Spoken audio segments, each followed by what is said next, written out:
Okay, welcome back. We're on page 687. We finished talking about load balancer, and now we're talking about that little piece for caching. Okay, so a client asks for my index.html file, and the machine says, hang on, let me go get it. Here it is. And then if a fraction of a second later, somebody says, hey, I need the index.html file. Well, option A would be, hang on, let me go to the disk and pull it back. Or option B would be, well, I've already pulled that, so let me just give it to you. Okay, that kind of makes sense. So some things you don't expect to change much. For example, images, video, CSS pages, and JavaScript, and maybe some of the HTML pages rarely change. So those would be good candidates. I mean, for example, the logo on my web page, okay? It's just a GIF file, okay? The logo on my webpage probably hasn't changed in, I don't know, 15, 20 years. Okay, so it kind of makes sense that should be cached because the content's not going to change. So let's look at this. So I'm going to ignore this proxy cache. So here I am at my browser. My browser has its own cache, and it goes across the index, and it goes here to the server. And so the server can do some caching, okay? And then my browser can do some caching. Now, most people unless you're in a corporate environment, do not have a proxy cache going on. Okay, I've been in an organization that did this, and it basically just takes the concept of a cache and makes it even more better. The way it works is, let's say you have, 500 people in an office, and it's beginning to get cloudy outside, and so the one person says, let me go to weather.com and see what's going on. And so they bring up weather.com, and then there's a boom of lightning somewhere, and then somebody else fires up weather.com. So at the building, there's going to be a cache that says, hey, looks like you guys are asking for the weather.com really quick. Let me just go ahead and give you all that information rather than having to go across the internet and come all the way back. Again, at home, you would never do this. Okay, cool. So things that do not cache well are dynamic HTML pages, like a web form. I can't cache a web form. Because if I did, when it came up to me to fill out my order on Amazon, it would have, Sally Jones's name on there, right? I don't want that. Well, actually, maybe I do want Sally Jones because she might have a good credit card number that I could use. So anyway, different types of caching occurs in different places. Some of it occurs at the browser. Some of it occurs at the proxy, but not in a home environment. Some of it in a reverse proxy cache, which is kind of the one we're talking about here, is where the machine actually keeps track of those things that are not rapidly changing and instantly give you the request really, really quick rather than going all the way to the web server and asking the question. There's all sorts of open source versions of this. There's one called Squid. There's one called Varnish. There's one called Apache. There's one called Nginx. There's one called Apache Traffic Server. And they all provide these types of things. Now, let's talk about some. Remember we talked about how when I did the the previous thing, when I did this load balancing thing, I talked about how, let's say I have two web servers, one on the East Coast and one on the West Coast.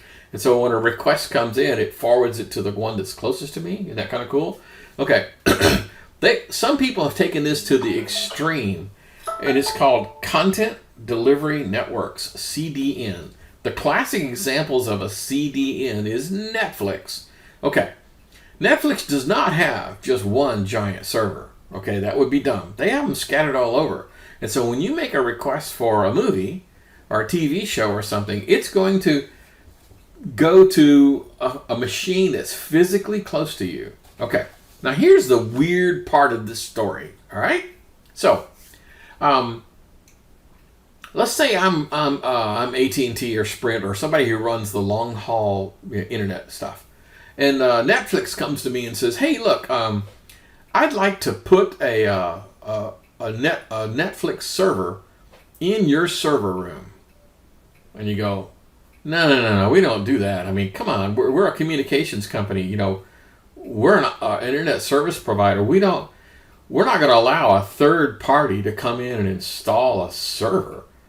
And the guy says, "Well, hey, it's up to you. I mean, if you allow me to install the server, I can pretty much guarantee that the traffic coming in is going to be reduced by a factor of 10. Now, if you don't want me to have the server there, that's fine. I'll go put it someplace else. But that means you need to build enough capacity for all the people going to watch those movies. And then your internet service provider might go, oh, wait a minute. That's actually not a bad idea. So they actually invite content delivery network people to put servers on their premises because it helps them. Can you imagine if you're Spectrum and maybe you reach capacity and you're trying to build out and increase capacity in a particular area? One of the ways you can solve the problem is putting the CDN server from Netflix in your frickin' server room, and then all of a sudden, bam, the traffic that you would have gone over your backbone up to Dallas to get the Netflix and then all the way back, that traffic is gone in an instant. Poof, it disappears into the ether because all the people are hitting the one in Waco and not hitting the one. Okay, kind of makes sense. So content delivery networks are really doggone cool, and it helps both the content person like Netflix and the internet service provider. Both of them get away with that. And then, of course, the DNS services is the one that picks it. When I ask for a DNS request, if I have a local DNS server that's geographically close to me, then I can say, well, this request came from Central Texas, so therefore I'm going to point you to the Waco node. I am not going to point you to the Dallas node. It's all done through DNS. Okay, so the next thing to talk about is web languages. And so, we're not talking about HTML markup language. We're talking about other things. So Ruby has been, it's kind of seen its day. But Ruby was kind of cool. Ruby on Rails, you may have heard that. And it has a lot of cool libraries that are specifically written for doing web stuff. It's kind of cool. I don't see it that much these days. Python is kind of general purpose. I mean, it's okay, but it's kind of sort of easy to learn and to use, but I don't actually recommend Python as a programming language because it's so foreign that once you learn how to do something in Python, which admittedly would be easy to learn, but when it comes to transitioning to a more traditional language, you're going to be a babe in the woods because you've not been exposed to any of the real stuff. So Python is cool, but hey. Java. Okay, now Java on the server is still very, very, very, very common thing. Large corporations use Java on the server, and the reason why they use Java is because they can move it from a Linux machine to a Windows machine, and everything continues to work because it's all just run in Java. Okay, we're not talking about Java on the browser. Okay, because that is basically gone. We none of the current modern browsers support a Java in the browser. Okay, but Java at the server, that's perfectly okay because your browser's got nothing to do with that. Node.js is a Java library specifically designed for like this kind of thing. PHP is pretty easy to learn. It's a bit obtuse. It's a little weird. But it's used by an awful lot of companies like WordPress, those guys. When you go get one of those canned websites, basically you're getting like a template and, with all the fancy graphics and things that move around as you're scooting across the screen. That's probably all done in PHP behind the scenes. So it works. And a new one called Go that Google's been developing, I don't know much about it. But anyway, there's lots of languages and there's advantages and disadvantages. To tell you the truth, the web language that I use is C# because I'm a traditional C# programmer. So when I close my eyes at night, I dream C#. So it just makes sense that my web pages are done in C#. Just saying.